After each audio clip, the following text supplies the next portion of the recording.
आज श्रीमती प्रियंका कौशल मैम, वरिष्ठ पत्रकार, नेशनल चैनल को इस मंच पर आमंत्रित करती हूँ कि वे आए और हमारे बच्चों का मार्गदर्शन करें। देखो, हम सब इस भारत भूमि के बच्चे हैं, हमारी विरासत बहुत महान। आप पीछे के भी लोगों को, टीचर्स को भी खड़ा होना है, सभी के लिए। हम जहाँ हमने जन्म लिया ना, भारत भूमि को देवभूमि कहा जाता है। हम एक बहुत महान देश में हमने जन्म लिया है। अब हम संविधान को समझने के लिए यहाँ पर इकट्ठे हुए, और संविधान में भी हम कर्तव्यों को समझने के लिए इकट्ठे हुए। तो हम सिर्फ समझेंगे नहीं, हम कुछ एक्टिविटी भी करेंगे ताकि हमारे अंदर वो उतरे। अब सब बच्चों को क्या करना है, भारवी फोन रखो। और वो कहाँ गए सब, इधर क्यों चले गए? चलिए मैम, आ जाइए आप, प्रिंसिपल मैम। बिल्कुल शांत खड़े रहो यार, बिना आवाज के। अब क्या करेंगे, हम जितने भी लोग खड़े हैं, टीचर्स को भी कह रही हूँ मैं, स्टूडेंट्स को भी कह रही हूँ, आपके कुछ लोग इधर खड़े हैं, कुछ आपके इधर खड़े हैं। केवल इधर और इधर जो खड़ा है, और जिनके इधर कोई नहीं खड़ा उनके लिए नहीं है, इधर जो खड़ा है उनके लिए। आप टर्न होइए पहले इस तरफ, सारे लोग इस तरफ। अब नहीं, अभी सुन लो पूरी बात बेटा। अपने इधर के साथी को कहो हाथ जोड़ के दिल से कि आप और मैं भारतीय होने के नाते, अपना कहो कि मैं भारतीय होने के नाते आपका सम्मान करता हूँ या करती हूँ।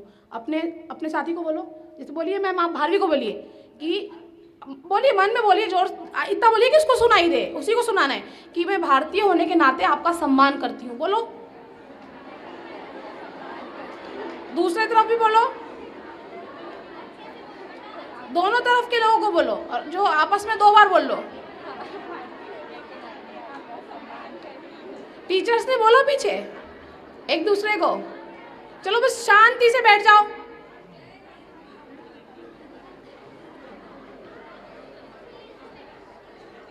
तो सही में सम्मान करते हो कि सिर्फ मेरे कहने से कह दिया? हाँ,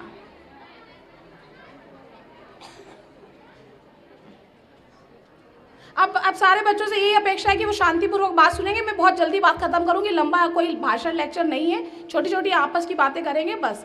देखो, ध्यान रखो कि इस समय पूरी दुनिया में एक ही शोर सुनाई देता है। अगर आप न्यूज़ चैनल्स देखते हैं, थोड़ा बहुत आप लोग इंटरनेट पे समाचार पढ़ते हैं, पूरी दुनिया में इस समय अधिकारों की बात हो रही है। हर कोई अपना अधिकार चाहता है ना। हमको भी लगता है ना, हमारा ये अधिकार है, हमको मिलना चाहिए। ये भावना प्रबल होती जा रही है रोज कि हमको अधिकार चाहिए, हमको अपना हक चाहिए। बहुत सारे इसके नारे भी है। रोज देखो आप, प्रदर्शन होते हैं, लोग इकट्ठे होते हैं और अधिकारों की बात करते हैं। हम अपने घरों में भी अपने अधिकारों की बात करते हैं। हम कहते हैं ना, कई बार अगर मैं बड़ी बहन हूँ घर में और मम्मी ने छोटी बहन के लिए कुछ कर दिया, तो हम क्या कहते हैं, बड़ी तो मैं हूँ ना, पहले तो मेरा हक बनता है ना। कितनी जल्दी अपने हक याद आते हैं हमको। लेकिन हमेशा ध्यान रखिए, जब भी अधिकारों की बात होती है तो साथ में बात होती है कर्तव्यों की, ड्यूटीज़ की। अगर राइट्स की हम बात करेंगे, अधिकारों की बात करेंगे, हक की बात करेंगे, तो साथ ही साथ बात होनी चाहिए कर्तव्यों की, दायित्वों की और ड्यूटीज़ की। जब हमें अधिकार मिलता है तो साथ में हमेशा ध्यान रखो कि कर्तव्य भी उसके साथ आता है, और यही हमको समझना है। और संविधान ने हमको मौलिक अधिकार भी दिए हैं और हमारे मौलिक कर्तव्य भी सुनिश्चित किए हैं। लेकिन दुर्भाग्य से कहें या सेल्फिशनेस कहें, स्वार्थ कहें आज के मनुष्य का, कि वो केवल जब अंडरलाइन करता है तो वो बताता है कि संविधान ने हमें ये मौलिक अधिकार दिए हैं। स्कूलों में भी सबसे ज़्यादा यही पढ़ाया जाता है कि संविधान ने आपको ये मौलिक अधिकार दिए हैं। हमारे यहाँ कभी भी अब हमको कर्तव्यों की बात सुनाई नहीं देती है, और यहीं से समस्या है। हमें भी, जैसे अभी भारवी जी आपको करियर गाइडेंस देंगी, हमें अपने जीवन में कुछ बनना है, अचीव करना है, नाम कमाना है, धन कमाना है, सम्मान कमाना है, यश कमाना है, हमें कुछ पावर कमानी है। अभी आए ना तंबोली जी, हमने उनको सम्मान दिया, अपनी बात रोक के उनसे पहले हमने दीप प्रज्वलन कराया, उनको पहले बोलने का मौका दिया, तो उन्होंने अर्जित किया सम्मान। तो कमाना है किसी भी रूप में। तो जब कुछ हमें कमाना है तो हमारे व्यक्तित्व को हमको वैसा बनाना पड़ेगा। ऐसा नहीं होता कि आपको कोई बोलेगा आइए मैडम, हम तो आपको ये भेंट में ये कुर्सी दे रहे हैं, या ये आपको ये पद दे रहे हैं, या आपको ये नौकरी दे रहे हैं। नहीं, हमको अर्जित करना पड़ेगा ना। तो अर्जित करने के लिए अध्ययन सबसे बेसिक चीज़ है, पढ़ाई करना है, शिक्षा अर्जित करनी है, डिग्री हासिल करनी है, लेकिन हमको अपने व्यक्तित्व को भी वैसा बनाना पड़ेगा। अगर हमारी पर्सनैलिटी को हम वैसा नहीं बनाएंगे तो हम हो सकता है अपने लक्ष्य तक बहुत पढ़ लिख कर भी ना पहुंच पाए। बहुत सारे लोगों ने बहुत सारी पढ़ाई की है पर आप देखते हो कि वो ऐसे ही घूम रहे हैं, क्योंकि उन्होंने एक पक्ष पे ध्यान दिया लेकिन दूसरे पक्ष पे, अपने व्यक्तित्व के पक्ष पे ध्यान नहीं दिया। और इसका एक कारण ये भी है कि इस पे बात नहीं होती। कोई, आप जिस उम्र में हो आपको कोई बताने नहीं आएगा। ठीक है, अपन आज चलो भारवी जी ने सोचा कि इन बच्चों से बात करना है तो ठीक है, आपको आज कुछ बात करेंगे थोड़ी सी हम, पर हर बच्चे के पास पहुंच के तो नहीं बता सकते ना उसको। तो अपन भाग्यशाली मानते हो कि आज कोई कॉन्वर्सेशन, कोई ऐसा हमारे बीच में संवाद हो रहा है, तो खूब ध्यान से सुनना, क्योंकि ये भविष्य की बात है, आपके सुनहरे भविष्य की बात है, आपके परिवार के सुनहरे भविष्य की बात है, आपके समाज के सुनहरे भविष्य की बात है और इस देश के भी सुनहरे भविष्य की बात है। ठीक है, अब संविधान पे मैं आऊँ उसके पहले, हम जहाँ हमने जन्म लिया, जिस देश में हमने जन्म लिया, जिस समाज में हमने जन्म लिया, जिस परिवार में हमने जन्म लिया, जहाँ से हमको संस्कार मिले हैं जीवन जीने के, हमारी संस्कृति ऐसी संस्कृति है पूरे विश्व में, भारत की संस्कृति, जहाँ कभी भी पहले अधिकारों की बात नहीं की जाती। सबसे पहले हमें कुछ अगर सिखाया जाता है अपने घरों में तो वो हमें हमारे फ़र्ज़ सिखाए जाते हैं, हमारी ड्यूटीज़ क्या होती हैं वो सिखाई जाती हैं, हमारे क्या कर्तव्य होते हैं। हमें बताते देखो बड़ों की बात माननी है, ये तुम्हारा फ़र्ज़ है, कहा जाता है हमको बुढ़ापे में अपने माँ बाप की सेवा करनी है, ये तुम्हारा हर बच्चे का फ़र्ज़ है। हमको तो यही सिखाया जाता ना। तो हम कितने भाग्यशाली हैं कि हम उस धरती पे पैदा हुए, उस समाज में पैदा हुए, उस देश में पैदा हुए जहाँ अधिकार बहुत पीछे आते हैं। पहले हम अपने कर्तव्यों की ही बात करते हैं हमेशा। तो संविधान पे मैं आऊँ उससे पहले मैं घर और समाज पे आती हूँ, है ना, वहीं से शुरू करेंगे। भाई हमने जन्म लिया तभी तो हम आगे बढ़े शिक्षा की तरफ। तो आप देखो आज जब आप जन्म लेते हो, हमें पैदा होते से ही, जन्म लेते ही हमें अधिकार और कर्तव्य दोनों ही मिलना शुरू हो जाते हैं। कैसे? जैसे आपने अपने घर में जन्म लिया, आपने अपने घर में जन्म लिया, अपने माँ बाप क्या पैदा हुए तो आपको पैदा होते से अधिकार मिला। पहला अधिकार क्या मिला? जन्म लेते से ही जो सबसे पहला अधिकार मिलता है वो पता है आपको? किस किस को पता है? मैं तो अभी कर्तव्य पे बाद में आऊँगी, पहले मैं अधिकार पूछ रही हूँ कि, और संविधान की मैं बात नहीं कर रही क्योंकि हर किसी ने संविधान, आपने तो नहीं पढ़ा होगा, आप छोटे बच्चे हो, है ना, पढ़ना चाहिए, लेकिन ठीक है नहीं पढ़ा होगा मुझे पता है। मैं घर की बात करती हूँ कि आपने जन्म लिया, आइए आपके घर किसी बच्चे ने जन्म लिया तो जन्मते ही पहला अधिकार क्या मिला? नहीं, जीवन तो मिल गया बेटा, हाँ जीवन देने का अधिकार भी मिलेगा, लेकिन पैदा होते से जो अधिकार मिला वो अधिकार मिला अपने पिता, अपने दादा, अपने परदादा के नाम के इस्तेमाल का अधिकार। आप सबके अपने अपने सरनेम है ना, अलग अलग क्यों है? एक भी तो हो सकते हैं ना, हम तो सब मनुष्य हैं, एक जैसे ही हैं हम सब, पर हमारे सरनेम्स अलग क्यों हैं? क्योंकि हम उस परिवार में पैदा हुए। तो हमें पहला अधिकार क्या मिला? उस परिवार के नाम का अपने नाम के आगे इस्तेमाल करने का अधिकार। जैसे मैं प्रियंका कौशल हूँ तो कौशल मुझे मेरे पिताजी से मिला। आप में से कोई साहू होगा, कोई यादव होगा, कोई चंद्राकर होगा, कोई शर्मा होगा, कोई तिवारी होगा। तो पहला अधिकार क्या मिला जन्मते से ही? आपको अपने पिताजी के, दादाजी के, परदादा के, उस वंश के, उस कुल के नाम का इस्तेमाल करने का अधिकार मिला। अब जब अधिकार मिला तो उस अधिकार के साथ एक कर्तव्य भी आया। क्या कर्तव्य आया? अब तो ये बता दो, ये तो बहुत आसान है, बताओ क्या कर्तव्य क्या मिला अधिकार के साथ? कि उस सरनेम को हम और अच्छे तरीके से, अच्छे आदमी बन के उस सरनेम को ऊंचा करें। अपने दादा, बहुत जोर से, अच्छी जोरदार तालियां इस बच्ची के लिए। बताओ आपका नाम बताओ और स्कूल का नाम बताओ। गवर्नमेंट गर्ल्स स्कूल मंदिर है। वेरी गुड, एक बार और ताली बजाओ। कितनी अच्छी बात है। देखो हमको सब कुछ पता है क्योंकि हमने उस परिवेश में जन्म लिया है। धन्यवाद ईश्वर का कि हम भारत में पैदा हुए, किसी भी धर्म में, समाज में, पंथ में, कहीं भी पैदा हुए, पर पैदा कहाँ हुए? तो ये चीज़ हमारे ब्लड में है। हमको कोई अलग से, हमको पता है कि पैदा होते से हमको अपने आप हमारी वैसी परवरिश होती है। हमको ध्यान देना है बस बार बार अपनी जड़ों की तरफ, क्योंकि जड़ें जितनी गहरी होंगी पेड़ उतना ही मजबूत होगा। तो बहुत अच्छी बात बच्ची ने बोली कि जब हमको अधिकार मिला नाम का इस्तेमाल करने का तो हमारा कर्तव्य ये आया कि हम उस नाम को कभी मिट्टी में मिलने ना दें, बल्कि उत्तरोत्तर उसको रोशन करें। हम कहते हैं ना हमारा बच्चा हमारा नाम रोशन करेगा, ये उसकी ड्यूटी है। और नाम अगर रोशन नहीं भी कर सकते तो कम से कम उसकी मिट्टी पलीत तो हमें नहीं करनी, उसको मिट्टी मिला देंगे क्या कोई गलत काम करके कि लोग अरे उसका बच्चा देखो देखो कैसा, माँ बाप मुंह दिखाने के काबिल ही नहीं बचे। ऐसा होता है ना कई बार। तो पहला कर्तव्य कि अपने कुल के दीपक बनो, कुल के नाम पर कभी आँच मत आने दो। और वो कब होगा? जब कभी किसी बुरे काम को नहीं करेंगे, कोई बुरी संगत में नहीं जाएंगे। पीछे के बच्चे, मैं आपसे भी बात कर रही हूँ और मेरी हर बच्चे पे नजर है ना, बात मत करना इसलिए कोई भी। तो हम जब कुल दीपक हम बनेंगे, कैसे बनेंगे कि हम कोई बुरा काम नहीं करेंगे। तो आज से हम सब क्या प्रण लेते हैं? एक साथ एक लाइन में बताती हूँ, उसको एक साथ बोलना है सारे बच्चों को। अगर दिल से चाहते हो कुछ जीवन में बनना, कि हम कोई भी बुरा काम नहीं करेंगे, कभी भी गलत संगत में नहीं जाएंगे, क्योंकि इससे किसी का नुकसान नहीं है। आप चले भी जाओ कोई दिक्कत नहीं, जाओ बिल्कुल। मेरा नुकसान होगा क्या? भारती मैडम का होगा क्या? प्रिंसिपल मैडम का होगा क्या? सबसे पहले होगा आपके परिवार का और सबसे ज्यादा होगा आपका अपना। ठीक है? कोई भी दुनिया में जेल जाना नहीं चाहता। जाता है कि मैं जेल 2-4 साल के लिए जेल चले जाऊं? कभी कोई सोचता है क्या जीवन में ऐसा? जाते तो हैं ना लोग, लेकिन क्योंकि या तो उनकी दोस्ती गलत हो जाती है या वो कुछ गलत थॉट के जरिए गलत रास्ते पे चले जाते हैं। तो ये अधिकार और ये कर्तव्य भी याद रखना। भारती मैं संविधान पे आऊँगी, थोड़ा सा इनसे मॉरल वैल्यूज़ पे बात कर लूँ। तो ये हमारा बेसिक पहला अधिकार और पहला कर्तव्य। फिर हम बड़े हुए और एक अधिकार हमें और मिला जन्म लेने के बाद, अपने माता पिता की संपत्ति के हम अधिकारी बन जाते ना कि भाई ठीक है, मकान है तो पिताजी बच्चों को ही तो देंगे, किसको देंगे? दुकान है, ज़मीन है, तो ये भी हमको मिला। वहाँ भी जब हमें अधिकार मिला संपत्ति का, वसीयत का, तो कर्तव्य हमारा ये आया कि हम उसको आगे बढ़ाएं। ऐसा ना हो कि हम डुबो दें संपत्ति अपने पेरेंट्स की, अपने दादा परदादा की भी संपत्ति मिलती है पुश्तैनी। तो ये कर्तव्य, जहाँ जहाँ अधिकार मिलता है वहाँ वहाँ साथ में क्या आता है?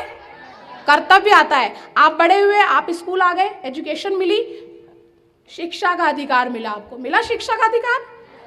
तो जब शिक्षा का अधिकार मिला तो कर्तव्य क्या आया? कोई बता सकता है कि जब शिक्षा का अधिकार मिला तो साथ में कौन सा कर्तव्य आया? कोई भी बच्चा, और डरो मत, जो मन में वो बता सकते हो। जरूरी नहीं कि मैं जो कहना चाह रही हूँ वो आप कहें, ये बिल्कुल हो सकता है कि मुझे आपसे ही कुछ सीखने को मिल जाए कि हाँ यार ये भी तो हो सकता है। तो बिना डरे कोई बच्चा बता सकता है कि जब हम स्कूल पहुँचे, शिक्षा का अधिकार हमको मिला, हमारे पेरेंट्स ने हमको भेजा पढ़ने के लिए, तो हमारा कौन सा कर्तव्य साथ में आया? कोई भी बच्चा बताओ। मैम, अपने देश का और अपने शिक्षकों का नाम आगे बढ़ाना। बिल्कुल, ताली बजाओ एक बच्ची के लिए। आपका नाम क्या है? हितेश साहू। हाँ, ये बहुत अच्छी बात है।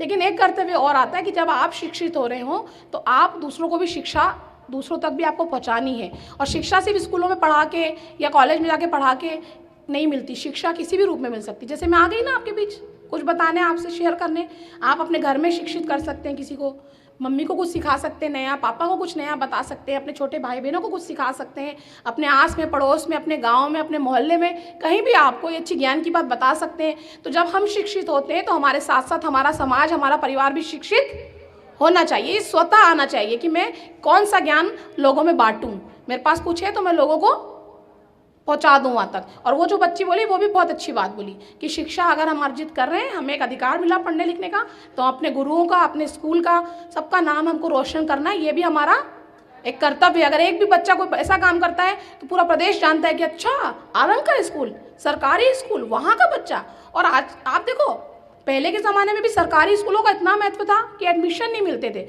मैं अभी भारती से कह रही थी एक बात कि आज अगर आप मुझसे ये कहें कि मैडम 10 नाम ऐसे बताइए जो बहुत प्रेरक व्यक्तित्व हो, 10 ऐसे बड़े लोगों को नाम बता दो जिन्हें दुनिया बदली हो, जिन्होंने समाज को बदला हो, जिन्होंने खुद को बदला हो, जिन्होंने नाम कमाया हो, जिसको हम इज्जत से जिनका नाम लेते हो, तो वो 10 के 10 पता कहाँ पढ़े होंगे? कहाँ होंगे वो? हाँ, वो सरकारी स्कूल से ही पढ़ के आए। आज किसका भी नाम ले लो आप। तो सरकारी स्कूल में भी पढ़ना गौरव की बात है। और जब हम अच्छे से लगन से पढ़ते हैं, जब टीचर्स हम पे मेहनत करते हैं, हमें भी तो मेहनत करनी है ना अपनी पढ़ाई के लिए।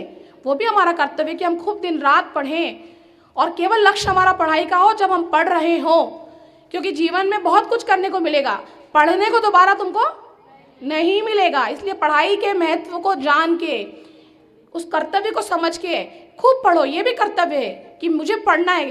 दुनिया में कितने बच्चे आपको पता है जिनको स्कूल तक आने को मौका नहीं मिलता। आपकी उम्र की लड़कियां अपने हो सकता है 2-2 बच्चों को संभाल रही हो, आपकी उम्र के लड़के हो सकता है कहीं मजदूरी कर रहे हो, बोझा ढो रहे हो। तो हम सब भाग्यशाली हुए हैं, हम पढ़ रहे हैं, आज बैठे हैं स्कूल में बात सुन रहे हैं, तो भाग्यशाली समझते हो खुद को? कितने लोग हैं जो खुद को भाग्यशाली समझते हैं? इस अभी जितने बच्चे बैठे हैं कि हम पढ़ रहे हैं, कम से कम स्कूल आए हैं, हमको पढ़ने मिलता है। अभी हम एग्जाम देंगे, फिर हम कहेंगे कि हम 11वीं और 12वीं पास हो गए। कई बच्चे अभी कॉलेज जाएंगे, उन्होंने कुछ सोचा होगा अपने जीवन में। कितने लोगों को ये भाग्य मिलता है? तो कर्तव्य हमारा ये है कि हम खूब पढ़ें, स्कूल का नाम रोशन करें, गुरुओं का नाम रोशन करें और शिक्षा की अलग को दूर दूर तक पहुँचाएँ। तो बच्चों, जैसे जैसे हम आगे बढ़ते हैं ना जीवन में, ऐसे ऐसे हमको बहुत सारे अधिकार मिलते हैं और हम अधिकारों के प्रति तो बहुत सजग रहते हैं। अच्छा, ये मेरा अधिकार है, मुझे चाहिए। तो क्या हम अपने कर्तव्यों के प्रति सजग रहते हैं? रहते हैं क्या? 2-4 ही रहते हैं। यहीं से आ रही आवाज़? कोई बात नहीं, आपकी उम्र ऐसी है अभी कि अब लेकिन सजग रहना। लेकिन हाँ, जितने भी जहाँ तुमको कोई अधिकार मिले तो सोचना मेरा इसमें कर्तव्य कौन सा साथ में आया, खुद डिसाइड करना और उस कर्तव्य को निभाना। इससे क्या होगा? तुम्हें लगेगा इससे क्या होता है? इससे बहुत फर्क पड़ता है, हमारा पूरा व्यक्तित्व बनता है, हमारी पर्सनैलिटी बनती है, हम आगे बढ़ते हैं, पता नहीं चलता उस वक्त। अच्छे काम करने का फल हमेशा अच्छा मिलना ही है आपको, तत्कालिक रूप से नहीं दिखता, लेकिन आगे लॉन्ग टर्म में उसका फल हमें मिलता है जीवन में। हमेशा ध्यान रखना, क्योंकि कर्म का सिद्धांत है, कर्म अकेला नहीं आता, वो फल के साथ आता है। तो ऐसे अधिकार अकेला नहीं आता, वो कर्तव्य के साथ आता है। अब आपके बहुत सारे कर्तव्य हैं, फिर आप देख लो, आपको बड़े होकर माँ बाप की सेवा करना है। अभी जितनी भी आपकी उम्र है, आपको हमेशा अपने माँ बाप की आज्ञा का पालन करना है, अपने गुरुओं की आज्ञा का पालन करना है। बहुत सारे कर्तव्य हैं, उसकी लिस्ट घर जाके खुद बनाना, 5-5, 10-10 कर्तव्यों की, कि हम क्या क्या ड्यूटीज़ हमारी हो सकती हैं। ये आपका ही होमवर्क है और आप ईमानदारी से करना। ये मत सोचना कि फालतू काम दे गई एक मैडम आके, क्योंकि मैं अपने जीवन के तजुर्बे से ये बात बोल रही हूँ ना आपको। तो आप ये काम करना। अब हमारा बेसिक विषय जो हमको, जिसके लिए मुझे बुलाया गया है, संविधान। कितने बच्चे जानते हैं संविधान क्या होता है? क्या होता है संविधान? कब लागू हुआ था? कुछ भी बताओ संविधान के बारे में पहले तो। संविधान लागू 26 जनवरी 1950 को। चलो, बहुत अच्छी बात है। आगे माननीय भीमराव अंबेडकर जी हैं और हमारा संविधान सबसे विस्तृत संविधान है और सबसे बड़ा संविधान, और हमारे देश का संविधान कठोर एवं लचीलापन है। हाँ, क्या है लेकिन संविधान पर ताली बजाओ, उसने बहुत सारी चीजें बताई उसके उत्साह बढ़ाने के। तो कोई अगर कभी ऐसा बोले कि अरे क्या सरकारी स्कूल में पढ़ के आए, तो मतलब तुम पढ़े थे क्या? तो अपने और हमारा संविधान लिखा हुआ संविधान है, लिखित संविधान है। चलो चलो ठीक है, ताली बजाओ। Very good, very good, very good. बिल्कुल सरल शब्दों में, एक लाइन में जो इन बच्चों ने बोला वही है कि देश को चलाने के लिए कुछ नियम, कानून, मर्यादाएं हैं। प्रजा हितकारी सरकार हो, जनहितकारी सरकार हो, तो प्रजा को, जनता को कुछ मौलिक अधिकार दिए, कुछ जनता के मौलिक अधिकार हैं। शासन कैसे चलेगा, देश का संविधान तय करता है। तो कुल मिला के इस देश को चलाने के लिए जो नियम और कानून की सर्वोच्च जो किताब है वो क्या कहलाती है? वो संविधान कहलाती है। लेकिन तुम लोग इन सब चीज़ों के बारे में खुद भी थोड़ा थोड़ा पढ़ा करो, है ना, क्योंकि आप 11वीं 12वीं के बच्चे हैं, तो थोड़ा ज्ञान होना चाहिए ना देश की संवैधानिक चीज़ों को लेके। तो इन दोनों बच्चों के लिए एक बार फिर से ताली बजाते हुए, क्योंकि इनके लिए ताली 2 बार इसलिए कि एक तो उन्होंने बताई बात और दूसरा उन्होंने हिम्मत की बताने की। हो सकता है आप में से बहुत सारे बच्चों को पता है, लेकिन वो हिम्मत ही नहीं कर पा रहे बताने की। ऐसा तो ना कि आपको पता नहीं है पर आपको लगता है अरे यार कुछ गलत ना निकल जाए मुँह से। तो ये भी एक विकसित करो अपने अंदर, निडरता लाओ, निर्भयता लाओ। बोलने में डरना थोड़ी नहीं है, हम तो सीखने के लिए बैठे हैं यहाँ पे, तो हम बिल्कुल बात कर सकते हैं, बता सकते हैं, कोई पूछ रहा है। तो संविधान मतलब कानून, देश को चलाने का। और जो बच्ची ने बताया, हितेश ने, कि 1950 में 26 जनवरी के दिन लागू हुआ था, इसलिए हम उस दिन क्या मनाते हैं? गणतंत्र दिवस। अब हमको कुछ अधिकार मिले संविधान में और कुछ कर्तव्य मिले। आज हम कर्तव्यों की बात करेंगे। अधिकार क्या मिले वो आप घर जाके खुद सर्च करना, मालूम पड़ जाएगा आपको, नेट पे भी ढूंढोगे तो मिल जाएगा, सब कुछ उपलब्ध है। और ये जो कर्तव्य मिले ये क्यों मिले, और थोड़ा सा मैं पढ़ के बताऊंगी, क्योंकि मैं कोई भूल ना जाऊं तकनीकी रूप से कोई शब्द। तो ये कर्तव्य क्यों मिले, कोई बता सकता है? संविधान ने मौलिक अधिकार दिया हमको, बहुत सारे दिए, समानता का अधिकार है, धार्मिक स्वतंत्रता का अधिकार है, बहुत 5 मौलिक अधिकार हैं, 6 7 थे, एक उसको डिसॉल्व कर दिया गया, 6 बचे। तो 6 जब मौलिक अधिकार दिए तो 11 कर्तव्य क्यों दिए गए? एक आखिरी सवाल फिर मैं अपनी बात करके ख़त्म करती हूँ। क्या बच्चों के बीच में बात करने में मज़ा आता है ना? थोड़ी टीचर जैसी फीलिंग भी आनी चाहिए ना आपके बीच में आए तो। क्यों दिए होंगे कर्तव्य? एक लाइन में तो बता सकता है कि कर्तव्य क्यों दिए गए? कर्तव्य बाद में लिए गए संविधान में, जब मूल रूप से संविधान बना था तब कर्तव्य की बात नहीं थी हालांकि, लेकिन बाद में उसको जोड़ा गया। तो क्यों जरूरत पड़ी कि नागरिकों के कुछ कर्तव्य भी होने चाहिए? लड़कों में से कोई बताएगा अभी बात? कोई एक बच्चा बता सकता है?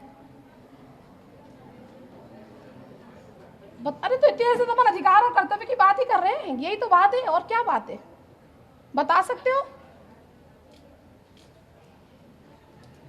चलो कोई बात नहीं।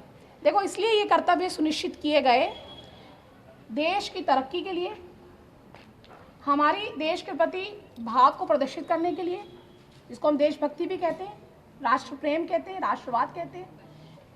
और सारे जो लोग हैं जो इस देश में रहते हैं, जो इस देश के नागरिक कहलाने का जिनको गौरव प्राप्त है, उन सब में एक साम्य सामंजस्यता समरसता बनी रहे, इसके लिए इन अधिकारों की कर्तव्यों की ज़रूरत पड़ी। क्यों पड़ी?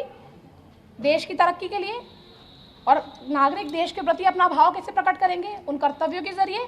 और जितने भी लोग रहते हैं इस देश में, चाहे वो किसी भी पंथ का हो, मजहब का हो, धर्म का हो, समाज का हो, ऊंचा हो, बड़ा हो, छोटा हो, काला हो, गोरा हो, कैसा भी हो, उन सब में एक सामंजस्य हो, एक समानता हो, ये भाव हो नागरिकों के मन में, एक दूसरे का आदर भी करें वो देश के साथ साथ। इसलिए इन मौलिक कर्तव्यों को शामिल करने की ज़रूरत पड़ी। ठीक है, तो ये इसलिए इन कर्तव्यों को डाला गया। 11 कर्तव्य हैं। पहला तो कर्तव्य यही है कि आपको संविधान का सम्मान करना है, पालन तो आपको करना ही पड़ेगा। आपने कहीं पालन नहीं किया तो आप देशद्रोही भी तो साबित हो सकते हो ना। ठीक है, संविधान कहीं, जैसे उसने कहा संविधान शिथिल भी है कहीं कहीं और संविधान कहीं कहीं कठोर भी है, तो वो बहुत अच्छी बात बोली बच्ची ने, वो जो खड़ी हुई थी यहाँ से। तो शिथिल इसलिए है, कठोर इसलिए कि कई जगह दंड का प्रावधान है, और शिथिल इसलिए कि आप नहीं भी कर्तव्यों को, जैसे कर्तव्य दिए ना, 11 कर्तव्य दिए, आप अगर कुछ कर्तव्यों का पालन नहीं भी करते हो उनमें से तो कोई दंड नहीं मिलेगा आपको। तो शिथिलता भी है उसमें। आपको संविधान आपके कर्तव्य तो बताता है, लेकिन आपको ये नहीं कहता कि तुम्हें हम सूली पे चढ़ा देंगे।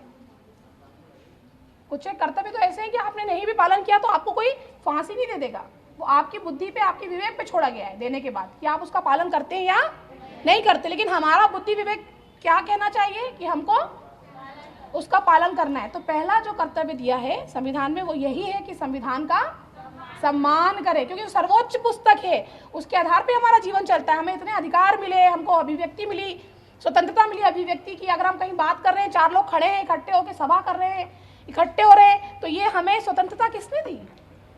संविधान ने दी ना। तो जब संविधान हमारे लिए इतना अच्छा है, हमें आगे बढ़ा रहा है, हमें समानता का अधिकार दे रहा है, स्वतंत्रता दे रहा है, कई चीज़ों की धार्मिक स्वतंत्रताएं दे रहा है, तो हमारा कर्तव्य क्या बनता है? पहला कि हम संविधान का सम्मान करें। मैं किसी से भी रैंडम पूछूंगी खड़े होकर कि मैंने क्या कर्तव्य बताए, इसलिए सारे बच्चे ध्यान से सुनेंगे और पनिशमेंट नहीं दूंगी, क्योंकि संविधान जैसी शिथिल हूँ मैं भी। आप नहीं भी बताओगे तो कोई पनिशमेंट नहीं, पर टीचर्स आपको देख रहे हैं, आपके ये ध्यान रखना, पाला आपका उन्हीं से पढ़ना है बाद में। तो संविधान का सम्मान करना है, और साथ ही जो भी आदर्श हैं, संवैधानिक जो भी संस्थाएं हैं, जो प्रतीक चिन्ह है, जैसे हमारा राष्ट्रीय ध्वज है, प्रतीक चिन्ह है ना देश की अस्मिता का, उन सबका भी हमको क्या करना है? सम्मान करना है। ये हमारा पहला कर्तव्य है कि हम देश संविधान का और जितने भी संवैधानिक या कोई चिन्ह है, राष्ट्रीय चिन्ह है, उन सबका हमको क्या करना है? सम्मान करना है। दूसरा जो कर्तव्य दिया है संविधान ने, ड्यूटी बताई है, वो ये बताइए कि स्वतंत्रता के लिए जो राष्ट्रीय संघर्ष है, उसको जो प्रेरित करने वाले महान आदर्श हैं, उसका पालन करें। ये एक नैतिक कर्तव्य है। संविधान में ना 2 तरह के कर्तव्य हैं, आपको थोड़ा सा समझना पड़ेगा। अभी हो सकता है बहुत अच्छे से बात समझ में ना आए। एक होता है नैतिक कर्तव्य, जो हमारे नीतिगत होता है, नैतिकता के लेवल पे हमारी मॉरल वैल्यूज़ होती हैं कुछ, जैसे हम सम्मान करते हैं ना।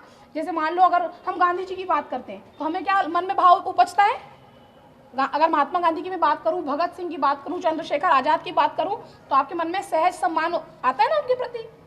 तो ये एक नैतिक कर्तव्य है, जिसमें आप जो भी स्वतंत्रता से रिलेटेड जो चीज़ें हैं, उनके लिए आप क्या करें?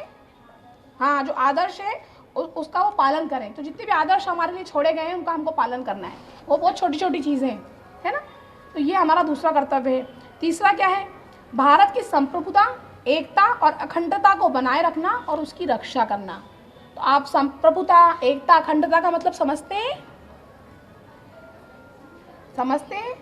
अच्छा, एकता का मतलब तो सभी समझते होगे ना। क्या होती है एकता? एक रहना। भारत विविध भाषाओं का, विविध धर्मों का, विविध परंपराओं का, भौगोलिक परिस्थितियां भी भिन्न भिन्न, ऐसा एक देश है। तो उन सबको एक सूत्र में पिरोए रखना ही क्या है? एकता और उसकी अखंडता है। और उसकी संप्रभुता की रक्षा करना, उसको कहीं छिन्न भिन्न ना होने दें। होता है ना कहीं कहीं मांग उठती है। अभी जैसे आप लोग बहुत छोटे हो समझने के लिए, लेकिन फिर भी मैं कहती हूँ, शायद आपको समझ में है कि पिछले कुछ वर्षों में कुछ नारे चले, भारत तेरे टुकड़े होंगे। तो भारत के टुकड़े क्यों होंगे? और क्या होने चाहिए? क्या हम कभी ऐसा सपने में सोच भी सकते हैं अपने इस देश के लिए? यही संप्रभुता की रक्षा करना है, देश की एकता अखंडता की रक्षा करना है, कि अपने देश का सम्मान करें, मर मिटने के लिए उसके लिए तैयार है। और ये भी कर्तव्य है, जो मैंने मर मिटने की बात बोली वो भी कर्तव्य। देखिए, वो चौथा कर्तव्य है कि देश की रक्षा करना और आह्वान किए जाने पर राष्ट्र की सेवा करना। हमारे मन में एक हमेशा सहज भाव होना चाहिए। हम कहते हैं ना कि हमें अपने माँ बाप की सेवा करनी है, हमको हमारे मन में भाव होता है ना, हम कुछ बन के दिखाएं, अपने पेरेंट्स के लिए कुछ करें। तो एक भाव उससे भी ऊपर होना चाहिए, अपने देश की सेवा करने का भाव। और जब आह्वान किया जाए किसी विपरीत परिस्थिति में तो दौड़ पड़ी अपने देश के लिए। ये मत सोचिए कि मेरी जान को खतरा तो नहीं होगा। आज आप देखो, जितनी भी बॉर्डर्स हैं भारत की, कितने लोग वहाँ पे खड़े हैं ना हमारी रक्षा के लिए। हम तो हर त्यौहार मनाते हैं, होली, दिवाली, क्रिसमस, ईद, जो त्यौहार आता है हम उसको बड़े मज़े से मनाते हैं। पहले से शॉपिंग करेंगे, तैयारियां करेंगे, हमें पता ही नहीं क्या हो रहा कहाँ पे, है ना। लेकिन आपको पता है कि वो जो वहाँ तैनात है सीमाओं पे, हमारे जवान, हमारे सोल्जर्स, वो महीनों अपने परिवार से नहीं मिल पाते। उनके लिए वो सारे त्यौहार वहीं होते हैं, उन्हीं के कैंप में, उन्हीं के बैरक में, वो वहीं मना के खुश हो जाते हैं। तो आप सोचो, वो सर्वोच्च बलिदान देते हैं देश के लिए। भले वो वहाँ जीवित खड़े हैं, लेकिन वो अपना बलिदान कैसा दे रहे हैं? कैसा दे रहे हैं? मैं आपसे कहूँ, मैं आपको 10,000 महीना दूंगी, जाओ जाके रोज देश के लिए आप किसी बंदूक के सामने खड़े हो जाओ, तो अभी तैयार हो जाओगे क्या? कुछ बच्चे हो जाएंगे, लेकिन जिन्हें पता है इसका महत्व क्या है जो मैं कह रही हूँ। और कुछ बच्चों को भी पता ही नहीं कि बात जो मैं कह रही हूँ वो क्या है। लेकिन आपको समझना होगा, क्योंकि आपकी यही सही उम्र है। अपने देश से प्यार करना सीखिए। और देश की सेवा का मतलब क्या होता है? सिर्फ बॉर्डर पे जाके बंदूक उठाना नहीं होता। देश की सेवा हम विभिन्न तरीकों से कर सकते हैं। किसी गरीब का आप सहायक बनिए। हो सकता है आपके क्लास में कोई आपका क्लासमेट ऐसा हो जो नीडी हो सकता है उसके पास कुछ ना हो जो बहुत ज़रूरी है उसके जीवन के लिए। मैं ये नहीं कह रही उसको फिल्म दिखाने चले जाना, पिक्चर नहीं देख पा रहा वो, ऐसा नहीं करी मैं। मेरे कहने का ये मतलब है कि उसको कोई बहुत ज़रूरी आवश्यकता हो सकता है कोई बच्चा ऐसा जो टिफ़िन नहीं ला सकता हो, उसको अपने टिफ़िन में से खिलाइए, शेयर करना सीखिए। ये भी देश की सेवा है। अब सिर्फ दोस्त को खिलाने से आप लोगों की देश की सेवा कैसे होगी? क्यों? वो आपके देश का नागरिक है ना, आपका भाई हुआ ना उस नाते। तो अगर आप किसी एक मानव मात्र की भी सेवा करते हैं किसी भी रूप में, तो वो किसकी सेवा होती है? लोग तो कहते हैं नारायण की सेवा होती है। जब नारायण की सेवा हम कर सकते हैं तो देश की सेवा हम नहीं कर सकते? तो ज़रूरतमंदों की ज़रूरत बनिए, स्वार्थ में मत पड़िए, सेल्फिश होना छोड़ दो आज से। और एक काम और करना है, क्योंकि आप जिस उम्र के पड़ाव में, आप किशोर अवस्था में, इस उम्र में क्या होता है, बुद्धि है ना अलग ही दिशा में होती है, बिल्कुल आसमान पे होती है। क्योंकि सपने भी नए नए, जोश भी बहुत सारा, जानकारियाँ भी बहुत सारी नई नई। हमेशा दिमाग हो काहे में अपने लक्ष्य की तरफ। तय कर लो आज से। अगर नहीं किया है तो, वैसे तो 11वीं 12वीं के बच्चों को पता रहता है कि उन्हें क्या कर रहे हैं अपने जीवन में, और अगर नहीं किया हो तो ये तय कर लो आज से कि मुझे जीवन में करना क्या है। ये मत सोचो कि मैं वहाँ तक कैसे पहुँचूंगा, मेरे पास संसाधन है कि नहीं, मेरे पास धन मिलेगा कि नहीं मिलेगा, मेरे पापा मुझे पढ़ा पाएंगे कि नहीं पढ़ा पाएंगे, मैं वहाँ पहुँच पाऊंगा कि नहीं पहुँच पाऊंगा। ये साधन बाद में आते हैं, पहले साधना करना सीखो। और साधना होती है सबसे पहले मन से। साधना तपस्या का मतलब जंगलों में जाना नहीं होता। साधना कहाँ से होती है? अपने अंतर मन से, कि मैं ये तय करूँ कि मुझे ये बनना है। जब आप तय करते हैं तो पूरी प्रकृति आपके लिए तैयार होती है कि इसने तय किया है, इसका दृढ़ संकल्प है कि इसको ये बनना है। फिर प्रकृति आपको उस दिशा में लेके जाती है। आपने कहावत सुनी होगी ना, जहाँ चाह वहाँ, ऐसी कह के चले गए कहने वाले क्या? कोई भी अगर कहावत मुहावरा इस देश में सुनते हो ना तो उसका कोई मीनिंग है, वो सिर्फ रटने के लिए नहीं होता कि भैया ओ उस मुहावरे का अर्थ बताओ, वाक्यों में प्रयोग करो, उतना ही नहीं होता, उसके भी आगे सोचना शुरू करो, क्योंकि 11वीं और 12वीं के बच्चे हैं आप लोग। तो आपको क्या करना है, देश सेवा कैसी करनी है, खुद को तैयार करो कि मैं ये बनूंगी, मैं वो बनूंगा, और फिर उस लक्ष्य को लेकर लग जाओ। ये नहीं अगर किसी ने 50 रुपये दिए, कोई घर में गेस्ट आया 100 रुपये दिए, तो मैं ये सोच रही हूँ अरे यार नेल पॉलिश लाऊंगी, मेरे को तो नेल पॉलिश चाहिए, और यार बहुत अच्छी चुन्नी आई है बाजार में। लड़के सोच रहे हैं कि मैं क्या ले आऊँ, पता नहीं लड़कों का क्या शौक होता है मुझे नहीं मालूम, मैं लड़की हूँ तो लड़कियों की बातें मुझे ज़्यादा पता है। तो ये नहीं लड़के गुटखा बीड़ी सिगरेट में लग जाएं, वो तो बहुत ही गंदी चीज़ है, हालांकि वो तो बुरी लत है, अपने आप को बर्बाद करने के जैसा है, मतलब लिटरली बर्बाद करने के जैसा है कि आप कहाँ जाओगे पता नहीं उसको करने के बाद, तो वो तो बहुत ही दूर की बात है, उसकी तो चर्चा भी नहीं करनी चाहिए। लेकिन उस पैसे का कोई भी मिसयूज़ नहीं करना चाहिए। इस उम्र में सजने संवरने का बहुत मन होता है, लेकिन बिल्कुल व्यर्थ है सजना संवरना, मैं बता रही हूँ आपको, कोई मतलब का नहीं। कि आप उनको बॉलीवुड में जाना है तो भी अलग बात है, फैशन इंडस्ट्री में जिसको जाना है उसके लिए बहुत अच्छी चीज़ है, आप उस पर अप टू डेट रहिए, पर ये सब हमारे लिए तो नहीं है ना। हम तो कुछ ऐसा करेंगे कि हमारा समाज, हमारा परिवार, हमारा देश नहीं तो हमारा कम से कम प्रदेश नहीं तो हमारा मोहल्ला तो हमको बोले कि यार देखो बच्चा हो तो ऐसा हो, ऐसा तो कर सकते हैं ना अपन। उसके लिए ज़रूरी नहीं कि कलेक्टर बनना ही पड़ेगा, एसपी बनना ही पड़ेगा, बिल्कुल ज़रूरी नहीं है। जैसा वो बहुत अच्छी बात बोल के गए, जो वक्ता अभी बोल के गए कि कुछ भी करो इतना सा भी, पर उसमें बेस्ट करो, इतनी अच्छी लाइन है, उनके लिए भी लाइन एक ताली बजाओ। मैं अपनी क्लास में अगर हूँ तो मैं बेस्ट स्टूडेंट बनूँ, अभी तो पहला लक्ष्य ये होना चाहिए कि मैं अपनी क्लास में बेस्ट बनूँ। कैसे बनूँ बेस्ट, पढ़ाई करोगे तो बेस्ट हो जाओगे, वो तो सिंपल है बिल्कुल। नहीं समझ में आ रहा, मैं बहुत कोशिश करना चाहती हूँ, मैं बहुत कोशिश करना चाहता हूँ पर मुझसे नहीं हो रहा, कोई बात नहीं, टीचर्स हैं, सहपाठी हैं, आजकल तो ट्यूशन्स भी हैं, पर ट्यूशन नहीं जाना चाहिए बच्चों को, खुद से करना चाहिए, सेल्फ स्टडी, कोई मुश्किल नहीं है। आप टीचर से समझिए, अपने साथियों से समझिए और आगे बढ़िए। तो ये देश सेवा है। ये क्या है, आप कुछ बनोगे तो देश की ही सेवा करोगे ना, तो देश की सेवा है, तो ये करना है अपन को। करोगे आज सब तय करोगे कि क्या करना है मुझे जीवन में, कुछ भी लक्ष्य निर्धारित करो। चलो मुझे हाउस वाइफ ही बनना है, मान लो कोई लड़की बोलती है मुझे गृहिणी ही बनना है शादी करके, वो उसमें भी तो मुझे बेस्ट होना चाहिए, ज्ञान की कमी तो कहीं भी नहीं होना चाहिए, ज्ञान हर जगह काम आता है, घर गृहस्थी चलाने में भी ज्ञान चाहिए, मालूम पड़ा डोलती रही गृहस्थी।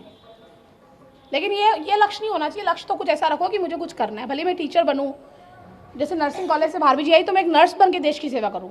लक्ष्य छोटा बड़ा नहीं होता, लक्ष्य होता है, पोजीशन होती है, अर्जित करना होता है, प्राप्त करना होता है, उसमें छोटा या बड़ा नहीं होता। और ये बिल्कुल सच है कि कोई भी काम दुनिया में छोटा नहीं होता, ठीक है। मोदी जी का पता है कि चाय बेचते थे मोदी जी, कहाँ पहुंचे, क्योंकि आप कुछ करोगे ना तो आप रोज उसमें तरक्की करोगे, कुछ नया मिलेगा तो नई जगह पे चले जाओगे, नई रास्ता पकड़ोगे, नया रास्ता खुलेगा तो आगे बढ़ोगे, करने कुछ निकले थे कुछ और बन जाओगे, ये भी हो सकता है। लेकिन जब तक कुछ करने ही नहीं निकलोगे तब तक कुछ बन ही नहीं सकते, ये भी तय है।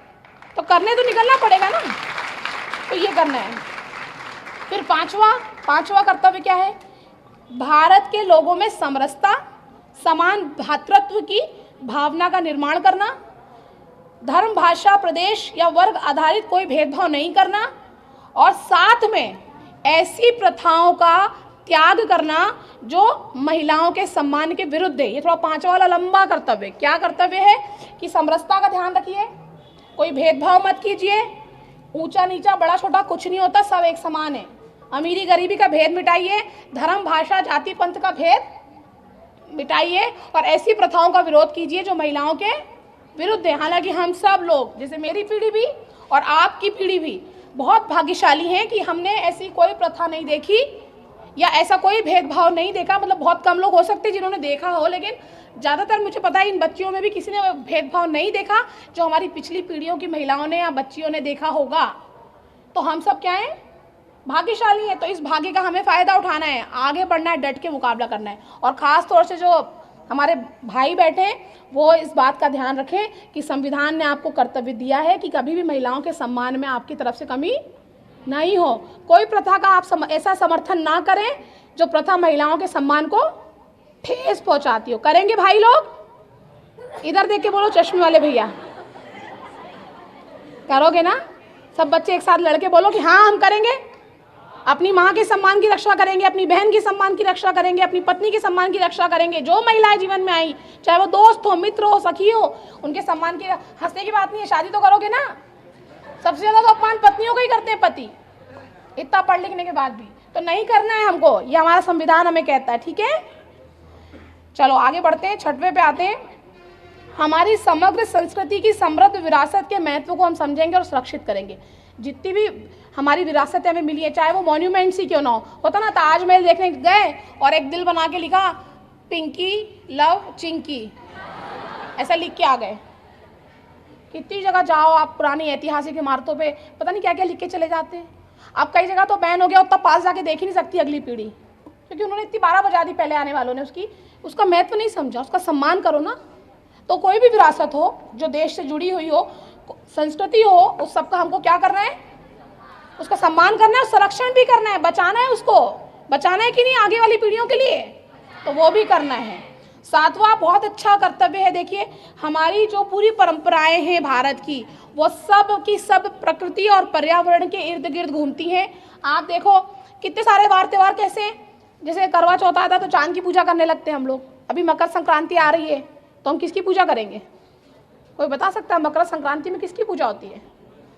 प्रकृति से जुड़े तत्व की बात कर रही हूँ मैं, हैं? क्या? सूर्य की पूजा होती है। सूर्य उत्तरायण होता है तो सूर्य को लोग अर्घ्य देंगे, पूजा करेंगे। हमारी पूरी संस्कृति में रचा बसा है। प्रकृति का प्रेम क्या है? गुथा हुआ है। आप देखो ना, हम पेड़ों की पूजा करेंगे, हम नदियों की पूजा करेंगे, हम सबकी पूजा करते हैं ना। उसका कारण क्या था? उसका कारण केवल इतना था कि आप पर्यावरण के महत्व को समझें, रेखांकित करें, नदियों को दूषित ना करें, पेड़ों को काटें ना। प्रकृति का कोई भी तत्व हो उसका संरक्षण हमको करना है। तो हमको संविधान भी कहता है कि हम क्या करेंगे? वनों की, झीलों की, वन्य जीवन की और सभी प्रकृति की, पर्यावरण की रक्षा करेंगे और समस्त प्राणी भाव के प्रति दया हमको रखनी है। ये हमारा कर्तव्य हमें संविधान बता रहा है। कौन बता रहा है? कई बच्चों को मैंने देखा है कि कुत्ता जा रहा है, उनको कुछ नहीं चल रहे हैं। खासतौर से लड़के बहुत करते हैं कि कोई जानवर जा रहा है, खासतौर से डॉग्स जा रहे हैं, एक पत्थर उसको फेंक के मार देंगे। बड़ा मजा आता है उनको उसको पत्थर मारने में, जबकि ये कितना गलत है ना। उसमें भी जीव है ना, उसको दर्द होगा ना। किसी भी वन्य प्राणी की, किसी भी वन्य प्राणी की, किसी भी प्राणी की, जो मनुष्य ना भी हो, उसकी भी हमें उसके प्रति क्या करना है? दया का भाव रखना है। 8वां क्या कर्तव्य दिया है कि हमें मानवतावाद, वैज्ञानिक दृष्टिकोण, ज्ञानार्जन और सुधार की भावना का विकास करना है। यानी हमारा जो दृष्टिकोण हो वो बहुत वैज्ञानिक हो। उसके लिए क्या करना है कि अपने पूरे दिमाग के पट खोल के रखो, कोई भी नई चीज़ आए उसको सीखो। जीवन जीने के हर तरीकों को वैज्ञानिक दृष्टिकोण से आप जीवन जियो। और वैसे भी हमारे जो घर की परंपराएं होती है ना, वो बहुत वैज्ञानिक होती है। सबसे अच्छा आप उदाहरण देखो कोरोना का। कोविड जब आया तो क्या हुआ मुझे बताओ? जब कोविड आया तो सबने क्या बोला? अरे कहीं से आओगे ना, जूते चप्पल बाहर ही उतारना है। कहीं से आओगे ना, अपने हाथ धो, इतने पैर धो। कहीं से आओगे ना, तो सब कुछ वही बता रहा था मेडिकल साइंस, जो हमारे घरों में हमेशा से होता। भाई हम कहीं से आते हैं, आज भी कई घरों में चप्पल पहन के घुसना मना है। घर की चप्पल अलग होती है, बाहर से आप आए हो तो बाहर की चप्पल को आप घर में नहीं जाते पहन के, क्योंकि पता नहीं कहाँ से चल के आए हम लोग, कीटाणु लेके आए हैं। हम घरों से घुसते थे पहले, हमारे घर के लोग तो हाथ पैर धो के ही घुसते थे, चेहरा वेहरा धो के ही घुसते थे। तो ये परंपराएं तो हमारे यहाँ पीढ़ियों से थी। यही होता है वैज्ञानिक दृष्टिकोण, कि आप जीवन ऐसे जिए जिसमें कुछ ऐसा पुट हो वैज्ञानिक। तो ये इस मामले में हम लोग लकी हैं। हमारे जीवन में वैसे ही हमारा परिवार वैसे ही हमको सिखाता है बचपन से, लेकिन हमको उसका पालन करना है। हम खाना खाने जाते हैं तो क्या बोलती है मम्मी बचपन में हमको? हाँ, क्या बोलती हैं? तो मैंने क्या बोला, कोविड ने हमको सिखाया कि हमारा पूरा जीवन जो था, भारतीय जीवन जो है, हमारा जीवन पद्धति है, वो कैसी है? वैज्ञानिक दृष्टिकोण वाली पद्धति है। हमें मेडिकल साइंस ने वही करने को बोला जो हम लोग पीढ़ियों से अपने घरों में अपने बड़ों से सुनते आ रहे थे कि हाथ धोना है हमको। मम्मी सिखाती ना। मैंने क्या बोला कि जब खाना खाने बैठते तो बचपन में मम्मी क्या बोलती है? तो हम कहते हैं कि जरूरी है हाथ धोना। साफ तो थे, अभी तो धोए थे। नहीं, धोइए, कीटाणु पनप जाते हैं। और जो इन आँखों में नहीं दिखते, सूक्ष्म आप यंत्र लगा के देखिए, माइक्रो जो बाइक्स होता है उससे देखिए कितने कीटाणु चल रहे हैं हाथों में। तो हमारी पूरी जीवन पद्धति वैज्ञानिक, और हमको जीना वैसे ही, हमें संविधान भी यही सिखाता है, यही हमारे कर्तव्य हैं। 9वां कर्तव्य बहुत जरूरी है, क्योंकि आप जिस उम्र के पड़ाव से गुजर रहे हैं और जिस उम्र की तरफ जा रहे हैं, अभी किशोर हैं, फिर युवा हो जाएंगे कुछ सालों में। और युवाओं में क्या होता है? खून बड़ा खौलता है, होता है ना, गुस्सा आता है बहुत भयंकर टाइप से, लगता दुनिया यहाँ से वहाँ कर देंगे। एक ऐसा जज्बा होता है ना, क्या होता है जो संविधान कहता है, नौवां जो कर्तव्य संविधान ने बताया है कि सार्वजनिक संपत्ति की सुरक्षा करना और हिंसा से दूर रहना। संविधान हमें कहता है कि जो देश की सार्वजनिक संपत्ति है उसका क्या करना है, हमें उसकी रक्षा करना है, उसको नुकसान नहीं पहुंचाना है और हिंसा नहीं करनी। और हिंसा हो रही हो तो हिंसा से, आपको किसी ने थोड़ी सी बात में भड़काया और आज देखो देश में जगह जगह लोग इकट्ठे होकर हिंसा में जाने लगते हैं। ठीक है, आपको अपना अधिकार चाहिए, अच्छी बात है, लेकिन बात अपनी हमेशा शांतिपूर्ण ढंग से करिए। अगर आप अपने देश से सच्चा प्रेम करते हैं तो अपनी बात को कैसे कहना सीखना होगा, सभ्यता के साथ, अनुशासन के साथ और शांति के साथ अपनी बात को वजन के साथ कहिए। ठीक है, संविधान अधिकार देता है कि आप सभा कीजिए, इकट्ठा हो सकते हैं आप बिना हथियारों के, लेकिन इसका ये मतलब नहीं कि इकट्ठे होकर आप देश की संपत्ति को ही बसों में आग लगा दें, गाड़ियां फोड़ दें।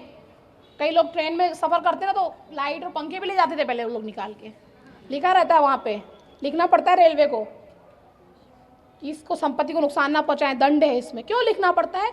क्योंकि हमें हमारे कर्तव्यों का जरा सा भी भान नहीं है। इवन आप हंसोगे, मतलब टॉयलेट्स में डिब्बे भी चेन से बंधे होते हैं रेलवे में, देखा है? रेल का सफ़र किया है? किस किस ने किया है? लगभग बहुत सारे बच्चों ने किया है। तो वो जो टॉयलेट का डिब्बा है उसको चेन से क्यों बांधना पड़ता है? अपना तो था नहीं, वो अपन क्यों लेके जाएंगे, पर तब भी लोग ले जाते।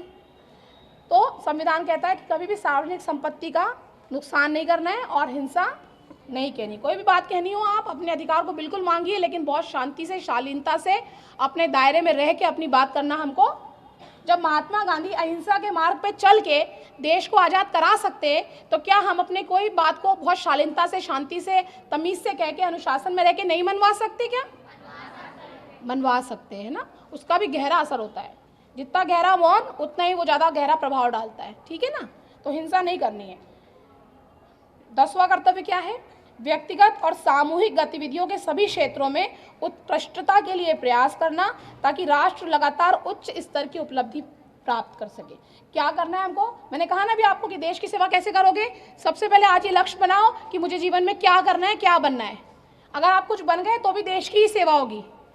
इसी तरह संविधान खुद कहता है, अपने 10वें कर्तव्य को देते हुए संविधान ये कहता है कि अपनी व्यक्तिगत उन्नति कीजिए और सामूहिक प्रयास से भी उन्नति कीजिए ताकि जो देश है, जो राष्ट्र है हमारा, जो हमारा भारत देश है, वो कहाँ उन्नति के पथ पे लगातार अग्रसर रहे, पीछे ना आए। आज देखिए हम कितनी अच्छी खबरें सुनते हैं, समाचार सुनते हैं ना कि देश की बढ़ती हुई इकोनॉमी है, भारत बढ़ती हुई देश की अर्थव्यवस्था है, तेजी से विश्व में 5वें नंबर पे थी अभी शायद। तो आप समझ सकते हैं कि विश्व में 5वें नंबर पे अर्थव्यवस्था के मामले में होना कितनी बड़ी उपलब्धि है। अभी आपको शायद समझ में नहीं आएगा, अभी आप लोग छोटे हो उस चीज़ को समझने के लिए, लेकिन बहुत बड़ी उपलब्धि है। तो एक बार नरेंद्र मोदी के लिए भी ताली बजा दो, जो प्रधानमंत्री हैं। तो हमें क्या करना है? व्यक्तिगत उन्नति करनी है। सब करेंगे? कैसे करेंगे? मैंने बताया अभी कैसे करेंगे। व्यक्तिगत उन्नति कैसे होती है? क्या करेंगे? घर जाके कोई एक बच्चा बताओ। मैंने कहा था मैं रैंडम पूछूंगी, मैं क्या बोल रही हूँ। क्या करना है अभी घर जाके? देश की सेवा के लिए, देश की उन्नति के लिए। हाँ, खड़े होके बताओ क्या अपने लिए क्या करना है। हम खुद की उन्नति करके देश की सेवा कैसे कर सकते हैं? हाँ, किसने बोला ये? खड़े होके बोलो, शर्माने की जरूरत नहीं, खड़े हो जाओ। हाँ, ताली बजाओ उसके लिए। अपना लक्ष्य निर्धारित करके, अपने जीवन का लक्ष्य निर्धारित करेंगे आज हम घर जाके। मैं फिर से याद दिला रही हूँ कि मुझे अपने जीवन में क्या करना है, क्या बनना है, किस दिशा में जाना है। जब ये हम करेंगे तो हम अपने देश को आगे बढ़ाने के लिए एक कदम बढ़ा चुके होंगे और फिर हमें उसके आगे कदम पे कदम बढ़ाते चले जाना है। और जब हम आगे बढ़ेंगे तो हमारा देश अपने आप आगे बढ़ेगा। तो हमें व्यक्तिगत भी करना है और सामूहिक रूप से भी ये चीज़ करनी है। ठीक है। और आखिरी अंतिम जो कर्तव्य दिया संविधान ने वो ये है कि 6 से 14 वर्ष तक के जो बच्चे हैं उनकी शिक्षा के उनको अवसर उपलब्ध कराना। ये कर्तव्य अभी आपका नहीं है, लेकिन आने वाले भविष्य में आपका भी कर्तव्य होगा। ये तो अभी आपके माता पिता का कर्तव्य जो वो निभा रहे हैं बखूबी, तभी आज आप स्कूल में बैठे हैं, शिक्षा से वंचित नहीं हैं। तो हर बच्चे की शिक्षा सुनिश्चित हो, ये बाद में 86वें जब संशोधन के जरिए संविधान में जोड़ा गया ताकि देश का कोई भी बच्चा अनपढ़ ना रहे। क्योंकि देश का बच्चा अनपढ़ रहेगा तो क्या होगा? हाँ, देश ही अनपढ़ रह जाएगा। आधे पढ़ लिख गए, आधे पढ़ लिख नहीं पाए, तो क्या करेंगे? जो पढ़ लिख नहीं पाए वो रेलवे के उस बाथरूम से डब्बे को उठा के अपने घर ले जाएंगे। तो ये इसीलिए शिक्षा का महत्व है। शिक्षा का महत्व सिर्फ इसलिए नहीं कि मुझे कुछ पढ़ लिख के बन जाना है, शिक्षा का एक समग्र महत्व होता है। जब हम शिक्षित होते हैं ना, तो शिक्षित होते तो हमारा परिवार शिक्षित होता है। मान लो कोई बहुत ही गाँव का कोई घर है, कोई बच्चा पढ़ लिख गया, तो उसकी पढ़ाई का प्रभाव कहाँ पड़ता है? फिर उसके पूरे परिवार पे पड़ता है ना, और फिर उसके परिवार का महत्व उसके अड़ोस पड़ोस में पड़ता है, और ऐसे पूरे मोहल्ले में और गांव में पड़ता है। तो शिक्षा अगर आपको मिल रही है तो उसका बहुत बड़ा महत्व है। शिक्षा के इस महत्व को हम आज से समझेंगे। पढ़ाई तो आप पढ़ ही रहे हो, लेकिन पढ़ना क्यों ज़रूरी था? सिर्फ अक्षर ज्ञान नहीं करना है हमको, वो तो साक्षरता अभियान चला के सरकारें भी कराती हैं आजकल, अक्षर ज्ञान कराती है ना, लेकिन हम अक्षर ज्ञान करने नहीं आए। केवल अक्षर ज्ञान तो पहले में ही ले लिया होगा, लेकिन अभी हमें समग्रता से चिंतन करना है, मनन करना है। और निचोड़ ये है इन 11 कर्तव्यों का कि संविधान का सम्मान करेंगे, राष्ट्रीय प्रतीकों का सम्मान करेंगे, हर जात का, धर्म का, पंथ का, मजहब का, हर व्यक्ति का, जो भारतीय हो ना भी हो, सबका हम क्या करेंगे? सम्मान करेंगे। देश की संपत्ति को नुकसान नहीं पहुंचाएंगे, हिंसा का हिस्सा नहीं बनेंगे, और खुद की तरक्की करेंगे। और अपनी तरक्की के साथ साथ देश तो आएगा बाद में, अपनी तरक्की के साथ साथ अभी मैंने क्या बताया, अपने क्लासमेट की मदद भी करनी है ना। उसका उपहास नहीं उड़ाना है, किसी को नीचा नहीं दिखाना है, कोई आपके कारण नीचे चला जाए, ऐसा कभी अपने जीवन में नहीं करना। ये सबसे बड़ा पाप है। ऐसा कई बार अनजाने में होता है ना कि मेरे पास तो है, जा तेरे पास नहीं है, देख मैं कितनी अच्छी हूँ या मैं कितना बड़ा हूँ। ऐसा कभी नहीं करना। सबको लेके परस्पर आगे बढ़ना है। सब हमारे अपने हैं। ये नहीं सोचना कि ये कुछ बन जाएगा तो मुझे क्या मिलेगा। अरे उसे हमें नहीं मिलेगा, देश को तो मिलेगा ना हमारे, और ये देश तो हमारा अपना है कि नहीं देश? तो देश के प्रति भावना को कैसे करना है? प्रबल करना है। राष्ट्रभक्ति की भावना को, चेतना को जगाना है, और देश की तरक्की में क्या करना है? मददगार बनना है। यही कुल मिला के सारे इनका। कितने बच्चों को समझ में आया? लड़कों को आया नहीं समझ में? जब भी लड़कियां बाजी मार रही हैं बेटा आजकल परीक्षाओं में। कोई बात नहीं, ये बहुत तकनीकी इशू है, लेकिन मैंने कोशिश की कि आपको समझ में आए। समझ में आया और अच्छा लगा तो ताली बजाओ। तो ये ध्यान रखो। और जाते जाते मैं अपनी बात, क्योंकि मैंने भारतीय परंपराओं से शुरू की थी, और नवीन जी आ गए, उनका समय हम नहीं लेंगे, वो बहुत व्यस्त रहते हैं। तो हम अपनी भारतीय परंपराओं की तरफ जाते हुए, अपनी जड़ों को देखते हुए वहीं बात ख़त्म करेंगे कि संविधान तो 1950 में लागू हुआ, और देश को और उसके भी बहुत बाद में जब आपातकाल हुआ तब संविधान में कर्तव्यों की बात शुरू हुई, और ये कर्तव्य बाद में जोड़े गए एडिशनल। लेकिन हमारे यहाँ, जैसे मैंने कहा, जन्म के साथ ही हमारे अधिकार और कर्तव्य साथ साथ आते हैं ना। तो हमारे वेदों से ही, वैदिक काल से ही भारत की गौरवशाली जो युग है, भारत का जो समय है गौरवशाली, उसी युग से हमको हमारे कर्तव्यों के बारे में बताना शुरू कर दिया था हमारे ऋषि मुनियों ने। 3 तरह के ऋण उस वक्त बताए गए थे। पहला ऋण था पितृ ऋण, दूसरा था गुरु ऋण, और तीसरा था देव ऋण। तो ये 3 ऋण, तो ऐसे तो कई ऋण हैं, लेकिन ये प्रमुखता 3 ऋण हमें कब से हमारी भारतीय संस्कृति में है? जब से भारतीय संस्कृति का उद्भव हुआ है। ये तो अनादि है। भारत का उद्भव कब हुआ, कब वैदिक काल था, इसकी गणना नहीं कर सकते हम, है ना। ये तो निरंतर चलने वाली प्रक्रिया है। तो सबसे पुरानी सभ्यता तो हमारी भारतीय सभ्यता और संस्कृति है। तो उस युग में जब वेद लिखे जा रहे थे, तब भी 3 ऋण बताए थे कि जब हम पैदा होते हैं तो ये ऋण हमको चुकाने पड़ते हैं। ठीक है, अब इस पे चर्चा फिर कभी मिलेंगे तो ज़रूर करेंगे, क्योंकि अभी संविधान का लंबा लेक्चर हो गया है, ओवरडोज भी हो गई है कई बच्चों को, ये बच्चे थक गए हैं। तो चलो, थैंक यू सो मच, आपने इतनी गंभीरता से सुना और अपने बहुत अच्छे एक कर्तव्य का पालन किया, जो अनुशासन है। हर एक विद्यार्थी को अनुशासित रहना ही चाहिए।